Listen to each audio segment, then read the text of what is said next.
Hi everyone, and welcome to Murder Friends, the podcast where three friends from three different countries talk about murder.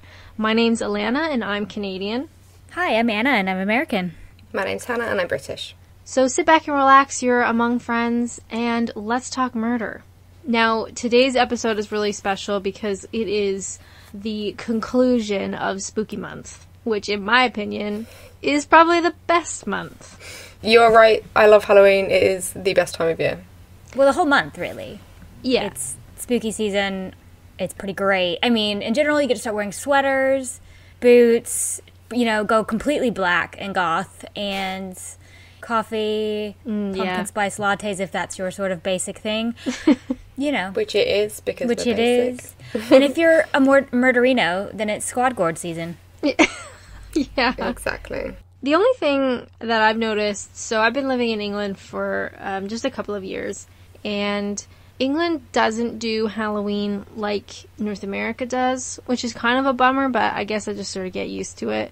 Whereas, like, in Canada, it feels like everything is draped in fake cobwebs from, like, October 5th and on. Like, the stores go all out, all the houses go all out, costumes go all out, where here in England, not so much of a popular thing. No, I noticed that too, because in America as well, it's insane. Like, people go nuts for Halloween. It's a big thing. I mean, all about your costume.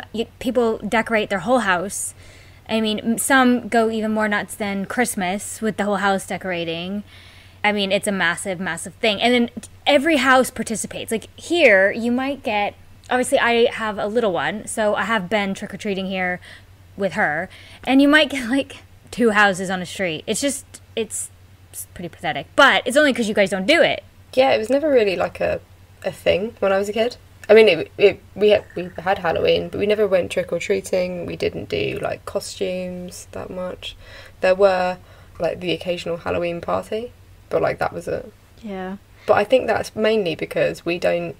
A bigger event in the UK is probably Guy Fawkes Night. Yeah, and which it's is on so the 5th close. of November. Yeah, it's like Bonfire Night, which is, I think, more of a, like, traditionally British thing to do. Yeah. Yeah, so you do fireworks burn and things. everything. You set things on fire.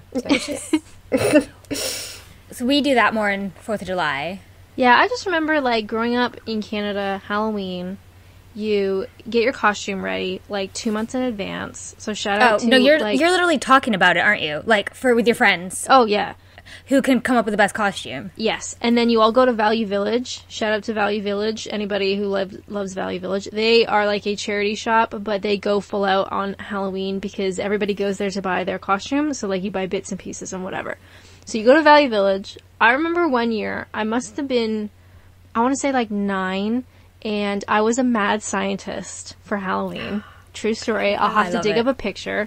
And my mom was so good at costumes. We got this white lab coat, and then ping pong balls we, like, glued all over and drew, like, little eyeballs on them. And then I love it. Got, like, like, the dollar store has, like, a packet of plastic bugs. So glued plastic bugs all over. I had a giant, like, plastic rat that we, like, sewed to my shoulder.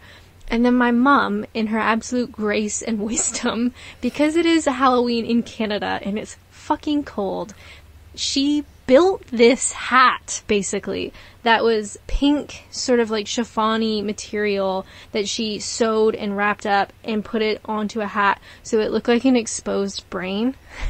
Oh my god. Oh, that's Yeah, good. I'm not kidding. And That sounds so cool. so it's like, A, it looks really fucking cool. You're a mad scientist with an exposed brain. And B, you're warm as hell because it's an actual hat and it's Halloween in Canada, so it might be snowing.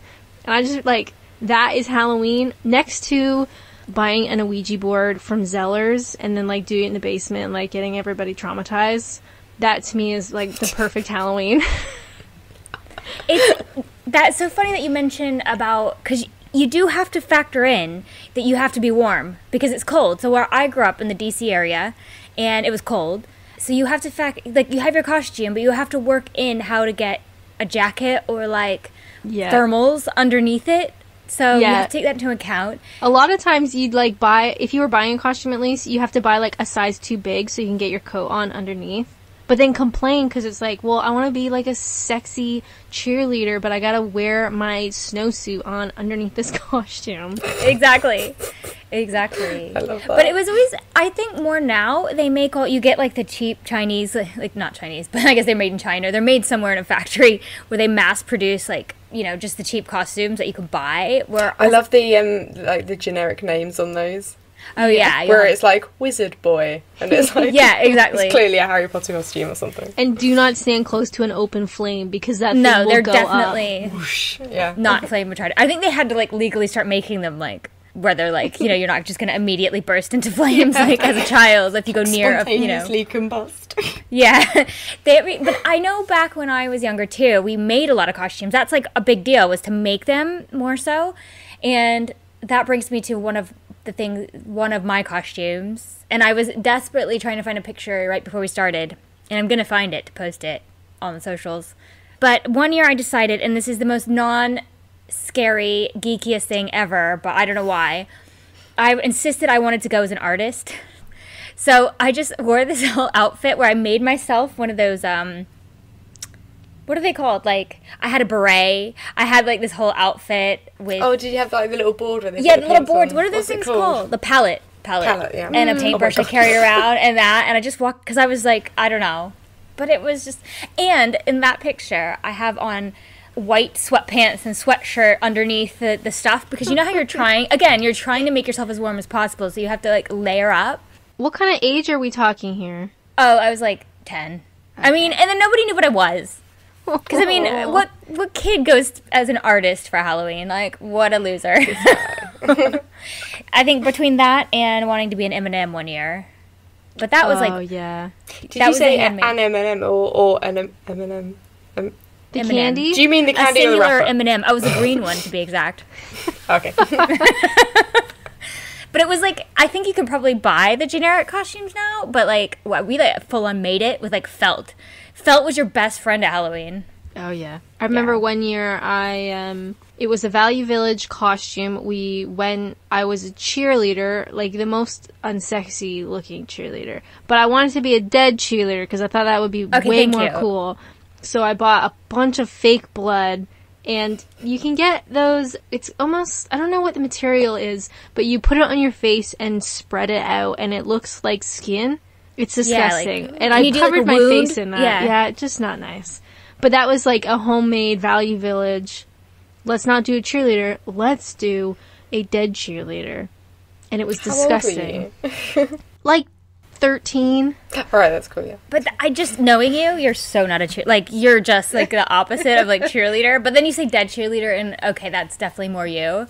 But then I think, obviously, Hannah, you didn't do the trick-or-treating stuff, but I feel like you make it up. You've been making it up in your later adult life. Well, just by being a goth? Yeah, exactly. Okay. You're an adult goth. So you're like also, Halloween every day. You're not wrong, so that's the thing. Thanks.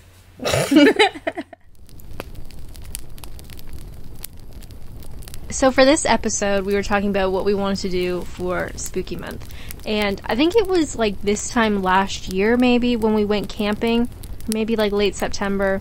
So the three of us went camping in Rye here in England. And it was, I don't know, it was dark out. We all sat out by our little homemade fire. And we told murder mystery stories. So each of us told a story. It was super creepy. I'm sure everybody who was also camping was equally terrified because I'm pretty sure like our voices carried through that whole campground. But I kind of wanted to do something similar where we gather around our virtual fire outside. It's Spooky Month. And we're each going to tell a spooky murder mystery. Normally here at Murder Friends, we tend to have fairly light episodes. Nothing too grim. I'd like to think a little bit lighter, but this is a different episode. So if you're not interested in really creepy, fairly gruesome crimes, please go ahead and listen to one of our other episodes. This is just a special one-time thing. All of our episodes will not be this grim, I promise. I did some research on creepy stories. There's a couple that come to mind, but none of them were really fitting. And I found this one that I sort of did a little bit of a deep dive on, and you'll see why I chose it. So, to set the scene, imagine you're living at your family farm. It's a beautiful farm out in the woods.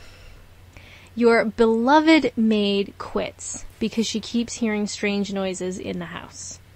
That sucks, not the end of the world, but a bit creepy. Then you start finding newspapers in the house that no one in the family bought. They're actually from a city that's quite far away, which nobody's traveled to. The house keys keep going missing. You see fresh footprints in the snow coming from the dark forest towards your farm, leading to a broken door in the farm's machine room, but there are no tracks away from the house. Set the house on fire. Pretty much. Yeah, just go. So this is the beginning of the infamous, and I'm so sorry to all 2 German listeners, no, I'm going to post it. I can't say it. I'm so sorry. But it is the story of the murders that happened at this farmstead in 1922. So we're going back in time to a spooky murder mystery out in Germany. So this is just a tiny, small farmstead about 70 kilometers north of Munich. It's one of the most gruesome and puzzling unsolved crimes in German history, and it gave me nightmares. So on the evening of March 31st, 1922, 6 inhabitants of the farm were killed with a mattock, which is like a pickaxe, basically. So the 6 victims were the parents, Andreas and Saville, again, so sorry for the names, their widowed daughter, Victoria, who was in her 30s, and then Victoria's children, who were 7 and 2, and their new maid, Maria. So, like I mentioned, some weird stuff started to happen before the attack. So finding newspapers, finding tracks to the house but not out of the house. The original maid quit. There was creepy noises. In the night, the family heard footsteps in the attic, but the father found nobody when he was searching the building. So overall, 100% nightmare fuel, creepy time. You do wonder, which I'm sure you'll get to, how do you kill 6 different people? It's noisy. Are they gonna run? I mean, somebody's gonna wake up and then run. I mean, it seems insane. It's so creepy. Anyway, okay. So the father actually told several people about these observations, but he basically refused to accept help. The details went unreported to the police. He was basically like, I'm gonna deal with it. It's not a big deal. No worries. The family also reported seeing a man with a mustache. That's the only description we have. A man with a mustache standing at the forest's edge and just staring at the house, basically like watching them. Oh, fuck no. Creepy, but also, I mean, it's a free country. I guess you can look wherever you want to look. So on the afternoon of the 31st, the new maid, Maria, arrived. So Maria's sister escorted her there and then left the farm shortly afterwards. The sister's likely the last person to see everyone alive. So she literally drops off her sister at her new job, and then that's it, basically. The police believe that in the evening, the sort of eldest daughter, Victoria, her 7-year-old daughter, and the parents were lured to the barn where they were murdered one at a time. But, I mean, we're talking about the 1920s. Evidence collecting is not quite the same anymore. So really in this stage of the crime, people don't know what happened. They believe that the perpetrator or perpetrators, they do not know how many people, they used the pickaxe belonging to the family farm and killed the family with their own weapon, basically. Then the perpetrators moved into the house where they killed the maid in her bed with the same weapon and then presumably killed the 2-year-old real sorry while he slept in his crib. So the family was lured to the barn, the family was killed, the person went in the house, got the maid and the remaining child. That's the basic premise, but even at this point, people don't know. So as you can imagine, with the farm sort of out in the boonies. It took 4 days for people to discover that the family had actually died. They even had a machinist come out to the farm to work, like to repair one of the machines. And he basically went, worked, and then left. But he said he didn't He didn't even know. No, he said he didn't see any of the family, and he heard nothing but sounds of the farm animals and the dog inside the barn. So he sort of waited around for a bit, didn't see anybody. He thought, well, I'm just going to do what I need to do. Left 5 hours later when he finished. When he was in town, he talked about how it was super eerie and like the ghostly emptiness of the farm and how he didn't see anybody. And basically that afternoon, a party went back to the farm and was like, something's wrong. There's a lot of people at this farm and to not see anybody is not right. And so when they go back at this point, 4 days later, the bodies were found. It seems like it's so methodical because they would have had to know how many people were there to be able to like lure them out and like know what you're dealing with. Because it's not like you have an automatic weapon where you're like, you can, not to get too grim about it, but like, that's a lot of people to try to contain. Yeah, absolutely. Does that make sense? And so it's like even so eerie also that they've lured them out. As well. Like to say if they were all in the same place, to threaten them into staying in the same place. Yeah. Where that makes sense to like lure them out, look like one after the other somehow. Or I would have had to at least be like multiple people doing it. Yeah, the crime itself is super duper creepy, and which is why I picked it. But also, what's so frustrating is that the investigation was not really handled properly. Obviously, it's 1922. There's lots of things that they just didn't have, or maybe hadn't even seen a crime like this before. But basically, the crime was investigated by the Munich police, and they originally were hampered by the number of people that interacted with the crime scene, that bodies were moved, that items were moved, even people cooked and ate in the farm's kitchen. Like, while they were there investigating, they're like, well, we're here, who needs lunch, kind of thing. Like, yeah. The day after the discovery of the bodies, the court physician performed the autopsies. It was established that the mattock, or like, it's basically an ice pick, was most likely the murder weapon. The weapon itself was not at the scene. Then it goes on, there's some pretty grim details. They're all pretty awful. I guess one of the things that makes this case a bit notorious is that the...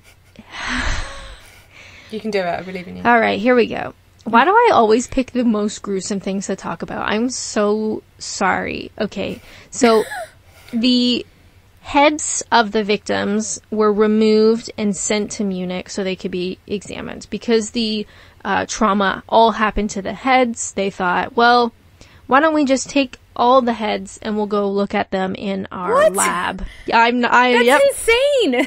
I know. Who just removes the head for evidence purposes? And that's just bonkers. Yeah, all of them too. So they were kept in the Justice Building and were later lost, possibly destroyed in the Allied bombings of World War II.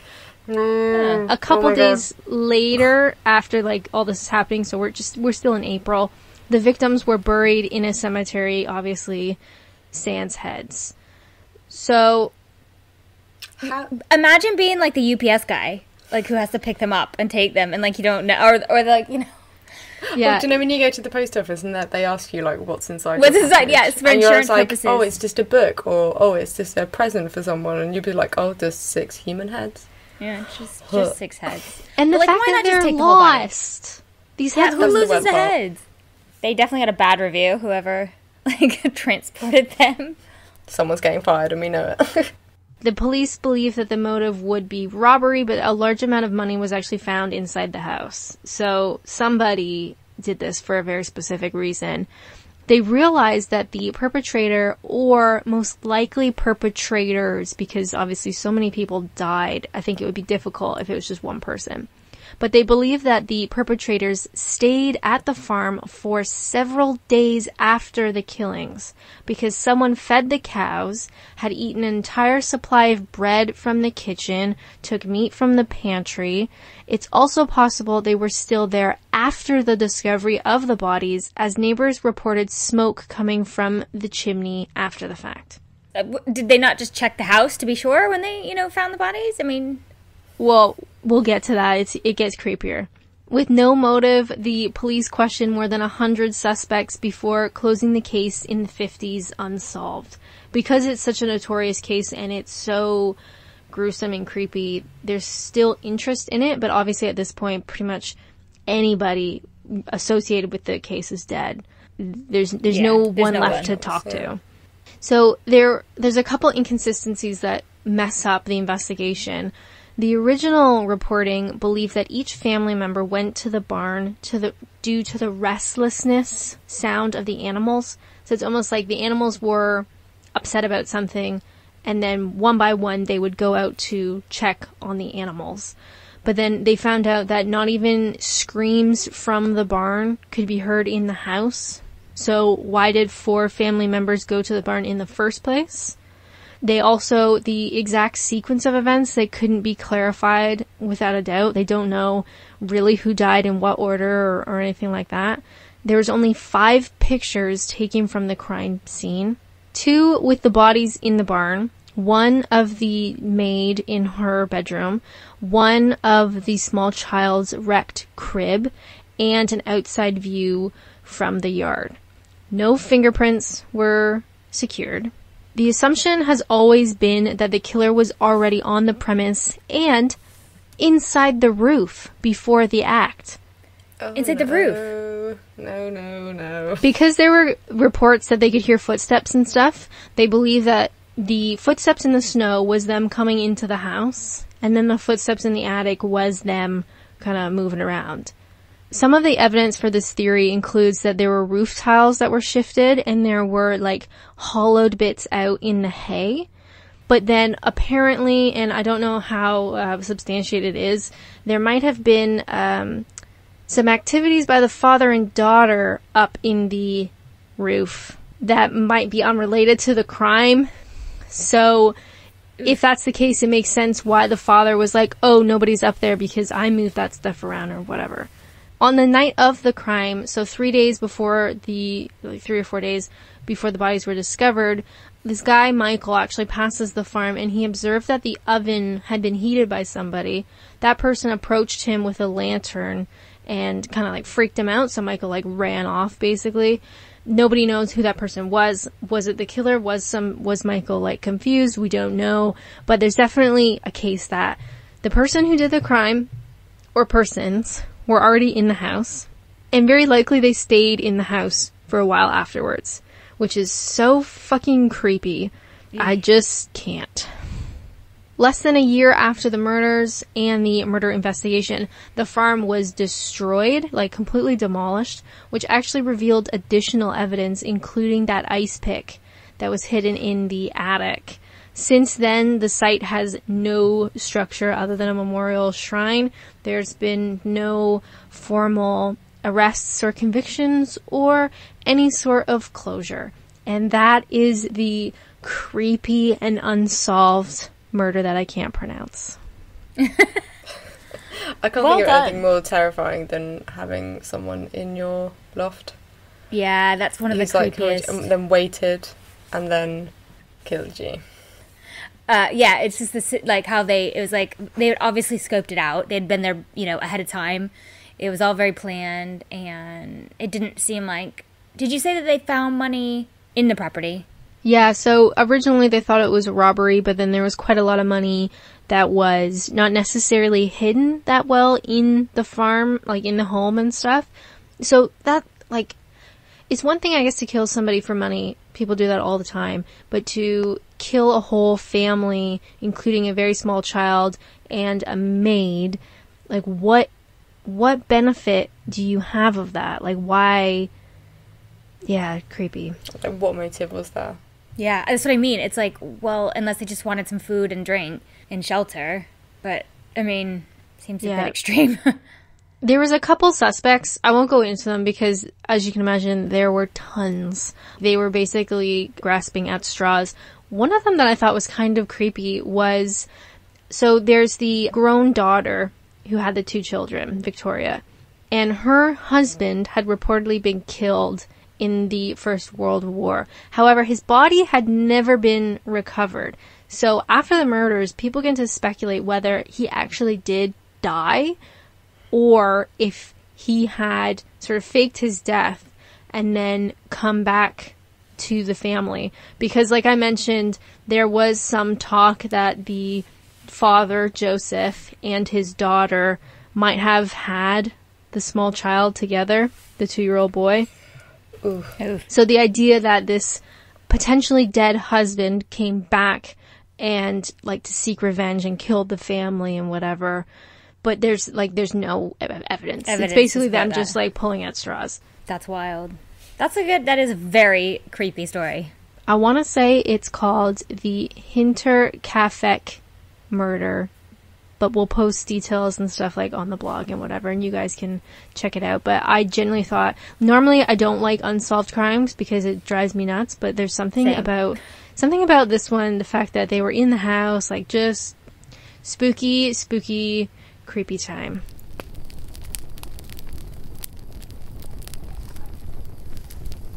The one I picked for today is actually also technically unsolved. However, it's pretty likely they know the suspect. Actually, yeah, it's pretty spot on that they know the suspect who did it. But it's kind of along the same lines of like which I'm the same. I hate unsolved crimes because like I don't like to like listen to about them because then I'm like, oh great, well I've just listened to this 7-part podcast and we have no conclusion. All right, so I'm not going to tell you guys what my murders are called. Well, they're because you've probably heard of it. I don't know if you know anything about them or have listened to anything on them, but it's pretty well known. But I think I'm going to tell you the story, and then I'll tell you what it sort of is, what it's called. Cool.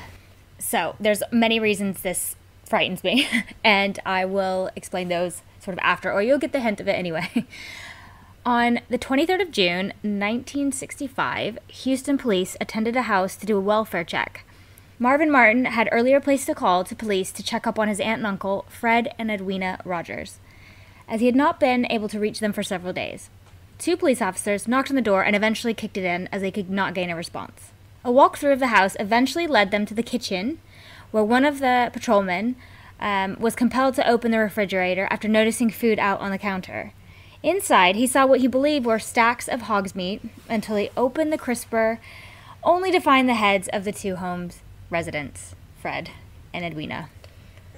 It was, of course, It was, of course, not hog's meat, and instead the limbs and torso of the residents. In their own fridge. In their own fridge, yes. So obviously that is incredibly horrifying, and it gets worse. I feel quite safe knowing that I've got quite a small fridge. Yeah, same. So I think if someone came in and killed me and James, they would have faced in the fridge. No. I know that's grim, but I feel safe. Yeah, no, I mean, silver lining and all that. A subsequent autopsy and investigation led them to believe the following occurred.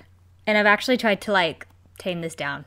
3 days prior to the discovery of the bodies, Fred Rogers was attacked and killed by blows to the head with a claw hammer. His eyes had been gouged out. You said you were toning it down. That is toned down. Oh my god. Edwina Rogers had been beaten and shot execution style in the head. The bodies were then dismembered in the upstairs bathroom by someone with at least some knowledge of anatomy. Their organs had been found in a nearby sewer as they had been flushed on the toilet. Again, this is toned down.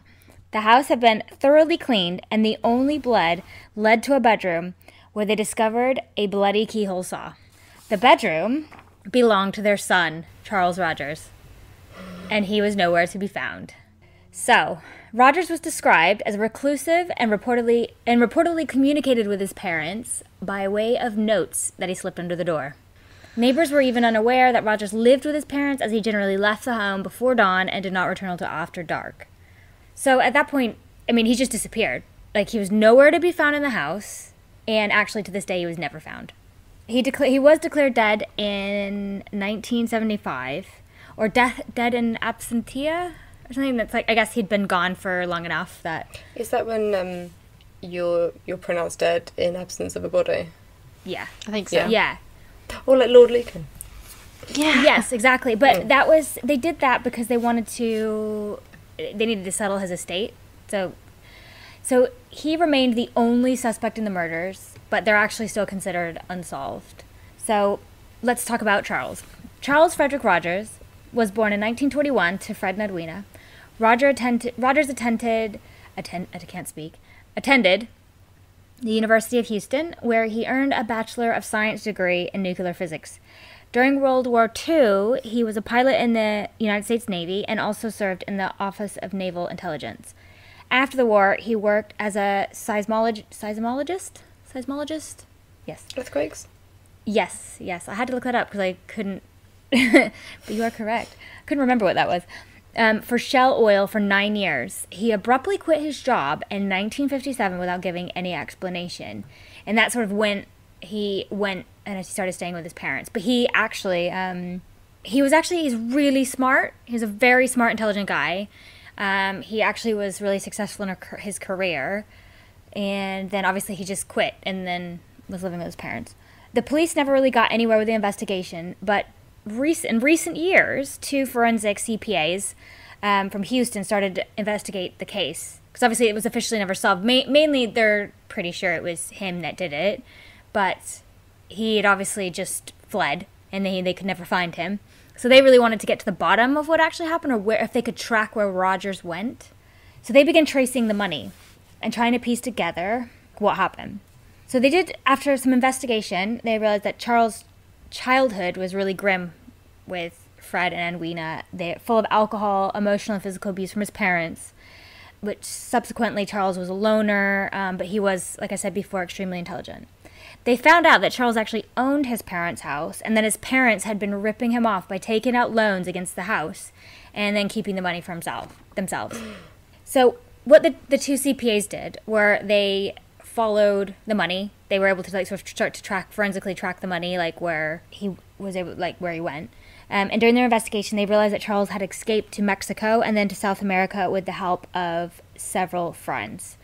And they think that he had friends that helped him because people made a lot of money from him. Because what he did is he knew where all oil was, and he had a lot of business connections. And then they believe that his friends did actually help them, and then obviously never said anything. They also believe Rogers was eventually killed, though, later on in Honduras over a coal mining dispute. If he was alive today, he would be nearly 100, so of course he wouldn't be alive anyway, at this date.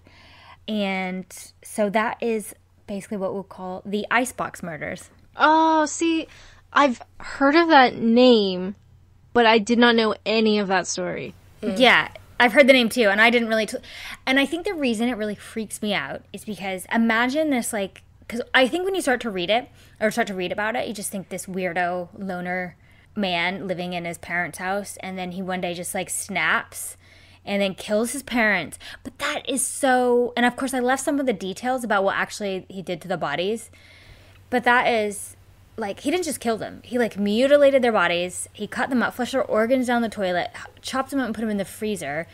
That is hatred, full on, planned out. Yeah, that would mean that there was some kind of motive. Yeah, exactly. He obviously... it wasn't just he snapped, it was something... Yeah, he didn't just not. Yeah. He's probably in there planning it, and especially if it sounds like the parents were pretty toxic anyway, and maybe he just had enough. I've had enough now. I'm going to get out of here. And I think that's why it freaks me out. Because imagine somebody you live with doing that, and then the thing, I think part of it is that he was never found. So he managed to just escape, and it's like something out of a movie because he just escaped to South America and then was never seen again. Yeah, that's crazy. And especially the fact that he was really successful. It wasn't that he lived at home and never talked to anybody or never worked a day in his life or anything. Very successful, very intelligent, and obviously very intelligent if he was able to escape and to not be found. Because I can't imagine how difficult that would be. Although I guess, in the 60s and 70s, it's a bit different. But even still... Yeah, exactly. I think it's probably easier to disappear back then. Obviously now it's really probably a lot harder. But I just found it really creepy, just the idea of him just being in that room and slipping notes into the door. He didn't want to have anything to do with his parents anyway. And the fact that the neighbors, they didn't even know that he was living there. Yeah, that's really bizarre. Can you imagine being those investigators though? That would traumatize you for the rest of your life. Oh, yeah, you just open the door to the fridge and you see the heads in the crisper. Oh my god, no. Well, at least they knew where their heads were, unlike Alana's story. I know. Lose Yeah. their heads. So They're sitting in a warehouse somewhere in Germany. Like FedEx. Sorry, it's not funny. It's not funny.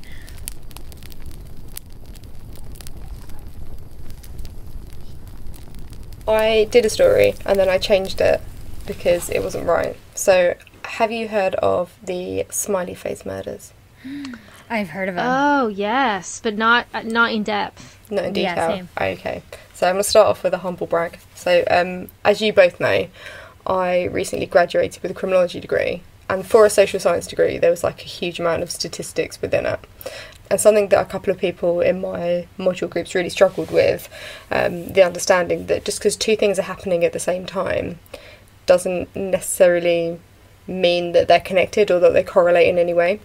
So, for example, whilst like rainfall and windshield wiper use would correlate, finding a dead body in a river and there being a smiley face graffiti on the wall might not necessarily be connected. But for Kevin Gannon and Anthony Duart, I'm sorry if I fucked that, who are retired and former NYPD detectives, and Lee Gilbertson, who is a criminal justice professor, there is a correlation between finding missing young white college-educated men in rivers and finding graffiti at the crime scene. Wow. What a like classic calling card. Yeah. Yes. So when I first heard the story, I was like, bullshit. But one of my late night deep dives into the internet, Gannon, Duart and Gilbertson could have like quite a compelling theory, and it verges on being a conspiracy theory, which, as you know, I enjoy. So they believe since 2008 some 40 cases have been mislabelled as accidental or undetermined drownings, but they're actually murders. Jesus. So since then, their database of potential victims and suspicious drownings has risen to 355, as they've added in additional physical evidence. The first thing they say is decomposition of these bodies. So they believed that some victims were missing for like a really long period of time, some of them up to 40 days, and yet when the bodies are found, the decomposition of them has only been like a few days, like 3 days or 2.5 days. Gannon, who I can't say the name Ganon without thinking of a video game boss in Legend of Zelda. Yeah. So Ganon. Are you saying Ganon or Gammon? Like the ham? Ganon. Ganon, okay. Yeah. So Gannon highlights lividity patterns, which is like how blood settles in a dead body, lack of bloating, and the presence of insects, which are normally found on land, which would indicate that these victims actually died on land, not in the water. The detectives, the other two detectives, Duarte and Gannon, they highlight that there's often presence of GHB drug, like the date rape drug, in their systems in 99.9% of the victims. Wow. Oh, yeah. Interestingly, GHB is not often included in post-mortem toxicology tests. Really? No. So it's often for the family of the victims for them to request that this test be undertaken or by the coroner, or samples have been requested to be sent to this trio for them to test for their research. So the outcome of this is basically they believe that these men are abducted, murdered, and then placed in the water. They want these deaths to be reclassified as homicides, and then their second priority is that they want to show that there's a link between them, so between all these murders for them, and that link is that there is often one of 13 symbols, including a smiley face, graffitied near the crime scene. So there's actually other symbols as well. Yeah. There's obviously been like huge rebuttals to this. The FBI note that it had, quote, not developed any evidence to support links between these tragic deaths or any evidence substantiating the theory that these deaths are the work of serial killers. And the vast majority of these instances appear to be alcohol-related drowning. I mean, we live in like southeast England in Kent, and sadly we see it every now and then, especially in the winter, like young intoxicated men falling in a cold river and passing away. The World Health Organization state that men are statistically more likely to die or be hospitalised from drowning, and further that men are more likely to engage in risky behaviours, whether consuming alcohol or not. So, like being like a dare of jumping in a river, or, you know, having little regard for their safety. Well, on a lighter note, I mean, just go on YouTube and you can see all the stupid videos of like men like doing crazy stunts, like jumping off a house into a whatever, and like No, you're right. Yeah, So there's actually been little physical evidence on the bodies that the cases are anything but accidental drownings. So there's no blunt force trauma, there's no strangulation, there's no signs of torture, and further that it's called homicidal drowning. So when you physically drown someone, like you want to kill them, it's very, very rare. So dumping a body in water doesn't wash away evidence, as is commonly believed. Dumping a body in cold water can actually preserve evidence, such as wound patterns, and it's pretty easy now to lift latent fingerprints from victim skins. Wow. So I know we talked about it in Mindhunter when we did our Mindhunter review. We talked about Wayne Williams, who was convicted of or was believed to be responsible for the Atlanta child murders. So his conviction was ultimately secured by blood and fibre evidence obtained from bodies he dumped in a river. So that shows you, like, just because you're dumping a body in a river doesn't mean that all the evidence can be washed away and, you know, you won't get caught. It just is not true. It doesn't happen. The smiley face graffiti being present is also being questioned. There's numerous photos of the faces spray painted that are available, and they're all different in style and size, and the time frame's different as well. Some were painted like a really long time ago, some were painted after the murders. And if you think about it, like, graffiti's pretty, like, omnipresent everywhere. Yeah. Yeah. And what's a common thing that you would graffiti on a wall? Happy Like, face. Yeah, smiley something face. easy. or a dick, yeah. Or a dick. Massive penis. Yeah, just a giant pain.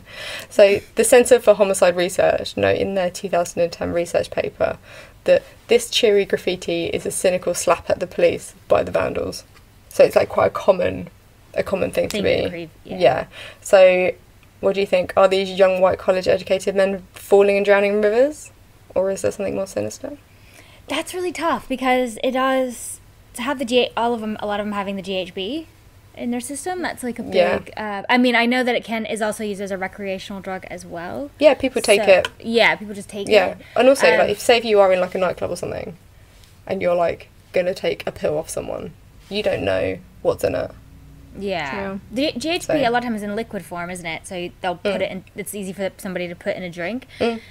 I mean, I know that, like, near where we live, like you mentioned, you'll get, especially around Christmas time, I think, because people are out drinking more, and the water's really cold, and we've had some of the drownings, unfortunately, in a similar circumstance. But I do think it's really, okay, maybe the smiley faces are a stretch too far, like, maybe that's not, you know, like you said, two things can be happening, but they're not necessarily related. But it just seems like a really high number of very similar deaths. Unless that is just a truly common thing, is it? I don't know. Yeah, I mean, a lot of their figures come from the US. And obviously the US is massive. Yeah. Yeah, there's a lot of people. So, yeah. What kind of, like, confuses me is that if there's no physical trauma to the body, so they're not, if say you had all these bodies washing up that look like they had been strangled, okay, definitely something's going on there. But the fact that the body has nothing, nothing except drowning, like, that seems hard to me. Yeah, I mean, some of them did have, like, injury to them, but I'm sure that could be believed to be that, you know, say they hit their head and then stumbled into the river, or, you know, it's a thing. So I personally believe it's a bit of a conspiracy theory. I think it sounds like a good, you know, one of those good serial killer movies. Yeah, I mean, you kind of like, I think it's really human to make sense of like a tragedy by believing that there is a conspiracy theory. Yeah, of like course. if you live with uncertainty and like doubt, it's pretty hard to like process. It's always easier to hold on to something else, like it being a bigger, I think, in grief. That maybe that there's a bigger picture, or there's a bigger, you know, that it's not the victim's fault, you know, by being careless, or it's just not a horrible thing that happened. It's much easier, I think, to find blame in something else. Because there's a criminologist, Scott Bonn, and he kind of notes that we seek to control what we fear, and by believing in a conspiracy theory, it kind of like protects you from the world around you. It reduces everything to like us versus them. It lets you like point a finger. It lets you blame someone. You blame something, and that's how people deal with tragedy. So I found that really interesting.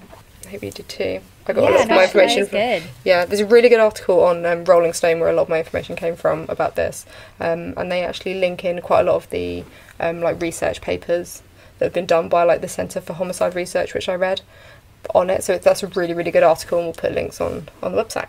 That's really Absolutely. neat. I think as well, if something starts to grow in terms of like a myth or a story, or it gets publicity, or you're hearing about like, ooh, there's these smiley faces, like, I'm sure there's going to be people that will go out there and do them as like a copycat. They're not killing anybody or anything, but they're putting up these creepy smiley faces to be part of that sort of Yeah. story. Definitely.